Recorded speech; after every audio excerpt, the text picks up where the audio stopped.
সুপরিকল্পিতভাবে একটি মহল বিএনপিকে সংস্কারের পরিপন্থী হিসেবে প্রতিষ্ঠার চেষ্টা করছে বলেছেন মির্জা ফখরুল ইসলাম আলমগীর। দ্রুত গণতন্ত্রে উত্তরণে সবাইকে ঐক্যবদ্ধ হওয়ার আহ্বান বিএনপি মহাসচিবের। অবাধ সুষ্ঠু নির্বাচন আয়োজনে সাংবিধানিক প্রতিষ্ঠানগুলোকে শক্তিশালী করার তাগিদ বক্তাদের। আইনশৃঙ্খলা পরিস্থিতি ভালো আছে, 6 মাসের মধ্যে সুষ্ঠু নির্বাচনের সব প্রস্তুতি নেওয়া সম্ভব দাবি স্বরাষ্ট্র উপদেষ্টার।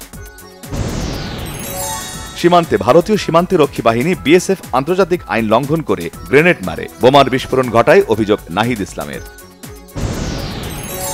আগামী জাতীয় নির্বাচনে জামায়াতের নেতৃত্বে জোটগতভাবে নির্বাচনের কথা ভাবছে ইসলামী সমমনা দলগুলো। মুসলিম বিশ্বকে সহায়তায় সামাজিক ব্যবসা গ্রহণে ইসলামী এনজিওদের প্রতি আহ্বান জানিয়েছেন প্রধান উপদেষ্টা ড. মোহাম্মদ ইউনুস। কারবালা ময়দানের বিয়োগান্তক ঘটনার স্মরণে তাজিয়া মিছিল দেশের শিয়া সম্প্রদায়ের। নয়াপল্টনে বিএনপির কেন্দ্রীয় কার্যালয়ে আলোচনা ও দোয়া মাহফিল, আশুরার গুরুত্ব তুলে ধরলেন রুহুল কবির রিজভী।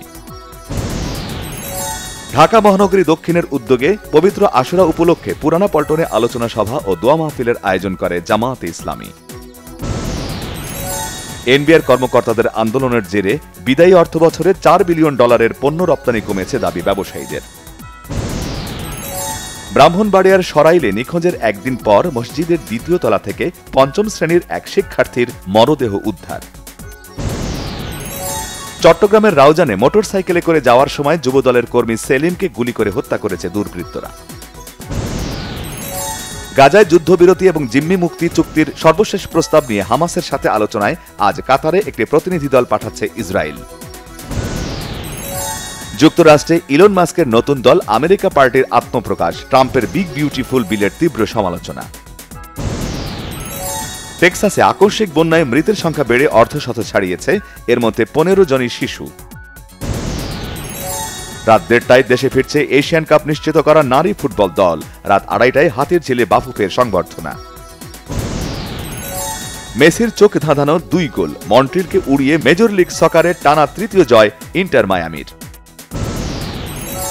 ফিফা ক্লাব বিশ্বকাপের কোয়ার্টার ফাইনালে রিয়াল 3-2 গোলে বরুশিয়া ডর্টমুন্ডকে ও পিএসজি 2-0 গোলে বায়ার্ন মিউনিখকে হারিয়েছে।